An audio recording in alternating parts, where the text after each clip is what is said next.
प्रिय छात्रों, नमस्कार। आज हम आपके लिए जो प्रॉब्लम सॉल्व कर कर दिखला रहे हैं वह प्रॉब्लम कक्षा 11 की गणित की हिंदी संस्करण की एनसीईआरटी की पाठ्य पुस्तक से ली गई है। प्रॉब्लम निर्देशांक ज्यामिति से संबंधित है तथा प्रॉब्लम 226 पेज पर प्रश्नावली 10.1 की छठी प्रॉब्लम है। क्लियर? तो आज की हमारी प्रॉब्लम है पाइथागोरस प्रमेय के प्रयोग बिना दिखलाइए कि बिंदु 4,4, 3,5 और -1, एक समकोण त्रिभुज के शीर्ष हैं। कहने का तात्पर्य यह है कि हमारे लिए एक त्रिभुज दे दिया, हमने इसका नाम रख लिया, मान लीजिए ABC, ABC। अब चूंकि ये समकोण त्रिभुज कह रहा है पुस्तक वाला, हमें सिद्ध करना है कि ये शीर्ष जो दिए हुए हैं वे एक समकोण त्रिभुज के शीर्ष हैं। तो इसका मतलब ये फिगर जो हमने बनाई वो फिगर हमारी गलत है। तो हमने फिगर अपनी बनाई त्रिभुज, समकोण त्रिभुज, ये बनती फिगर। क्लियर? A, B और C। यदि हमारा ये समकोण त्रिभुज, ये हमारे बिंदु जो हैं, हम A के निर्देशांक मान लें 4,4 और B के निर्देशांक मान लें 3,5 और C के निर्देशांक मान लें हम -1, या तो ऐसा संभव हो सकता है। तब अगर हम पाइथागोरस प्रमेय का सहारा लेते तो हम तीनों त्रिभुज की तीनों भुजाओं AB, BC और CA की लंबाइयां ज्ञात कर लेते और फिर उसमें हम ये दिखला देते कि बड़ी भुजा का वर्ग जो है वो शेष दोनों छोटी भुजाओं के वर्गों के जोड़ के बराबर है। जब ये स्थिति आ जाती है तो समकोण त्रिभुज होता है। लेकिन चूंकि हमें पाइथागोरस प्रमेय का सहारा तो लेना नहीं है, तो हम क्या करेंगे, इसमें हम रेखाओं की प्रवणता निकालेंगे। एक बार हम AC भुजा की प्रवणता निकालेंगे और BC भुजा की प्रवणता निकालेंगे और AB की निकालेंगे, BC की निकालेंगे और CA कहिए या AB कहिए, इसकी प्रवणता निकालेंगे। और इनकी प्रवणता निकालने के बाद हम ये देखेंगे कि कौन सी दो रेखाओं के बीच कोण 90 अंश का है।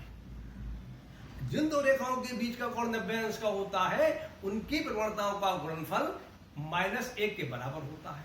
तो उस आधार पर या तो हमारा त्रिभुज हो सकता है, समकोण त्रिभुज C पर हो सकता है, तब तो फिगर बनेगी हमारी, या समकोण त्रिभुज जो है हमारा C पर होगा अगर मान लीजिए, तो फिगर ये वाली बन जाएगी हमारी।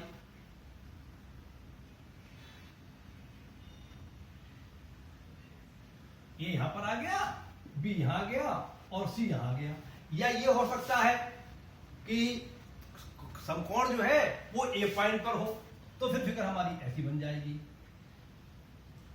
A, B और C। तो इसमें से कोई सी फिगर एक बननी है।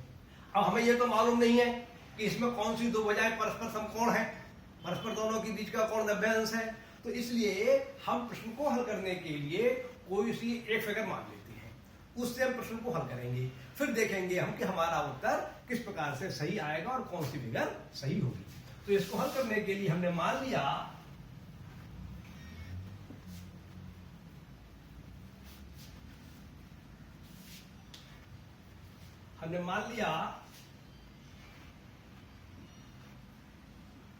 माना त्रिभुज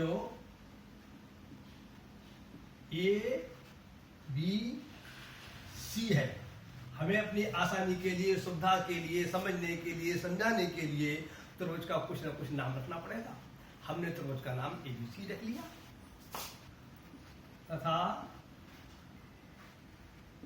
शीर्ष A बराबर है 4,4 और हमने मान लिया कि शीर्ष A के निर्देशांक जो है 4,4 के बराबर है। शीर्ष B बराबर मान लिया हमने 3,5 के बराबर है। क्लियर? और जो तीसरा बिंदु बचा उसको हमने शीर्ष C मान लिया। शीर्ष C बराबर मान लिया हमने -1, तो इस प्रकार से हमने जो फिगर बनाई ये फिगर बना देती है। ये मालूम नहीं कि हमारी फिगर ये सही बनी है गलत बनी है। ये तो जब कोण निकल के आएंगे या कोण के प्रवणता निकल के आएंगे उसके बाद फैसला होगा कि कौन सी दो रेखाएं परस्पर लंब है। उसके अनुसार हम फैसला करेंगे कि किस बिंदु पर ये कोण समकोण है, कौन से शीर्ष पर समकोण है। उसके बाद उसकी सही फिगर बनेगी। लेकिन प्रश्न को हल करने के लिए हमने ये फिगर मानी, हमने मान लिया, कल्पना कर ली कि बी पर समकोण है। क्लियर? अब हम मालूम नहीं कि है नहीं है, तो हम सबसे पहले ए बी रेखा की प्रवणता निकालेंगे। ए बी भुजा कहिए, आप रेखा कहिए, भुजा की प्रवणता, क्योंकि भुजा और रेखा बातें की हो जाएगी यहाँ पर। प्रवणता m1 मान लेते हैं इसे, ये बराबर हो जाती है y2 minus y1 upon x2 minus x1। जैसा कि आप जानते हैं दो बिंदुओं x1 y1 और x2 y2 को मिलाने वाली रेखा की प्रवणता ज्ञात करने के लिए हमें सूत्र का सहारा लेते हैं। तो यहां पर जो है हमारा a के निर्देशांक तो हमारे 4,4 है और इसके निर्देशांक हमारे 3,5 है और इसके निर्देशांक जो है -1, -1 है। तो इसमें ये तो हमारा काम कर रहा है x1 y1 का इस समय, ठीक है ना, और ये काम कर रहा है x2, y2 का। तो जब हम इस AB रेखा की प्रवणता निकालेंगे तो निकल कर आएगी हमारी 5 - 4, 5 - 4 y2 - y1 बटे x2 - x1। x2 का मान हमारा ये है और x1 का मान हमारा ये है, तो 3 - 4 और इसको हल करेंगे तो बराबर निकल के आएगा 1 बटे -1 बराबर -1। इस प्रकार से हमारी AB रेखा की प्रवणता जो आई वह -1 के बराबर निकल के आई। तो हम यहाँ पर लिख लेते हैं संकेत के लिए, समझने के लिए। m1 बराबर निकल के आई -1।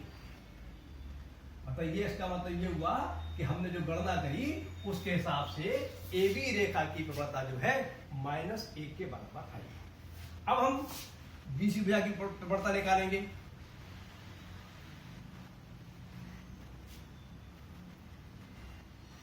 ठीक, तो जब BC भुजा की प्रवणता निकालेंगे तो अब B बिंदु के निर्देशांक तो हमारे x1, y1 का काम करने लगेंगे और ये जो हमारे C बिंदु के निर्देशांक जो है वो x2, y2 का काम करने लगेंगे। अब हम इस सूत्र में मान लगाएंगे तो हमारे लिए BC रेखा की प्रवणता m2 ज्ञात हो जाएगी।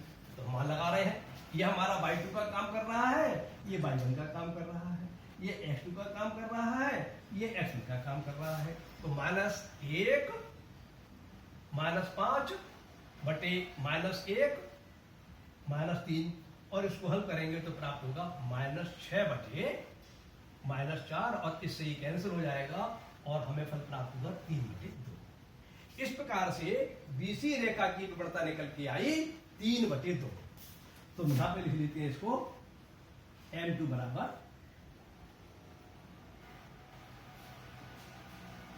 3 बटे 2। इसका मतलब ये वाला कोण समकोण नहीं है। अगर B कोण समकोण होता तो इन दोनों प्रवणताओं के गुणनफल -1 के बराबर आना चाहिए और -1 और 3 बटे 2 की गुणनफल जो है वह -3 बटे 2 आ रहा है। इसका मतलब B कोण पर तो समकोण है। अब हम निकालेंगे प्रवणता CA रेखा की। या तो आप कहिए इसके लिए CA भुजा की प्रवणता या आप इसको कह दीजिए AC भुजा की प्रवणता। अब इसकी प्रवणता निकालेंगे, ये इसकी प्रवणता हम m3 मान लेते हैं। तो सूत्र तो हमारा यही काम करेगा।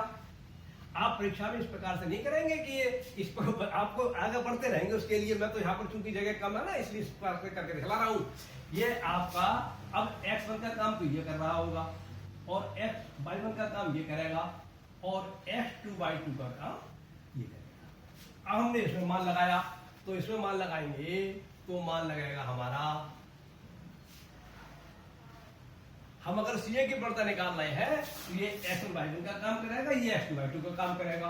और यदि हम AC की प्रवणता निकाल रहे हैं तो ये हमारा x1 y1 का काम करेगा, ये x2 y2 का काम करेगा। लेकिन हम CA की मान लेते हैं, उसमें कोई तो नहीं पड़ता है। आप चाहे CA की प्रवणता कहिए चाहे AC की प्रवणता कहिए, बात एक ही है।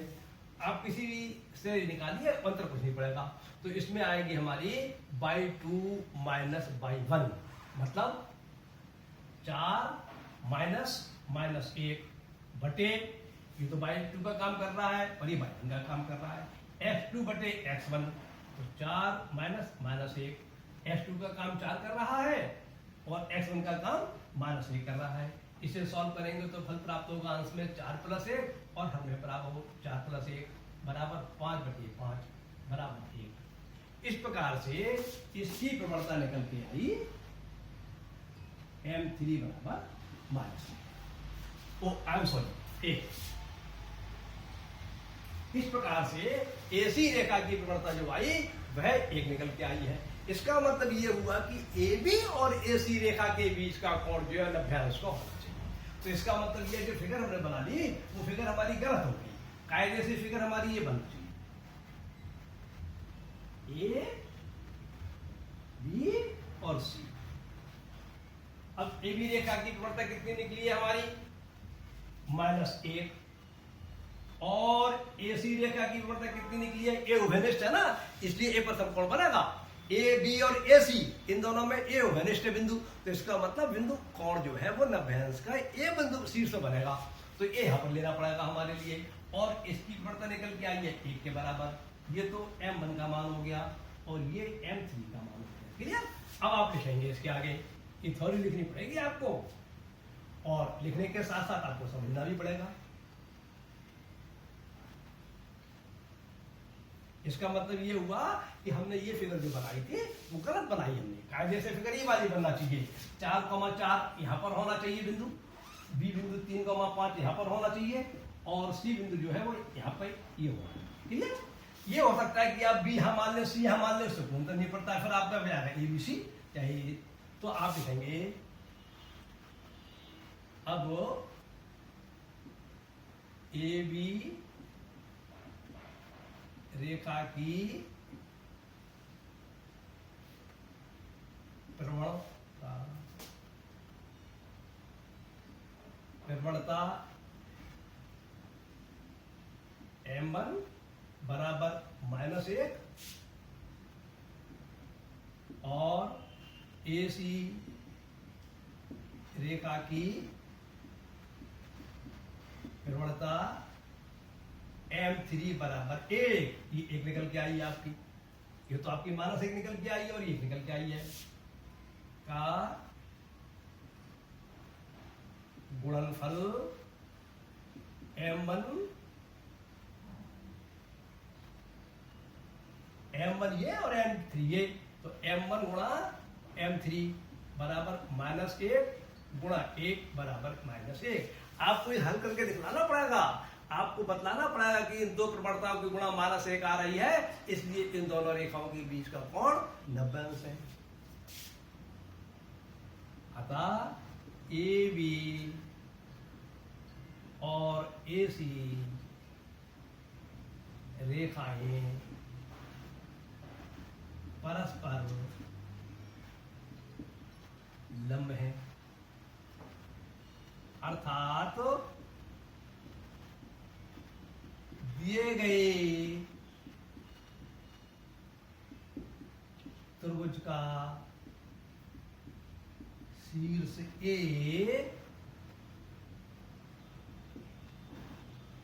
समकोण है और जिस बिंदु पर कोण 90 अंश का बनता है उसे हम समकोण भी कहते हैं। 90 अंश के कोण का दूसरा नाम समकोण है। तो इसका मतलब ये हुआ कि शीर्ष A जो है वो समकोण है, 90 अंश का है। अतः दिए गए बिंदु समकोण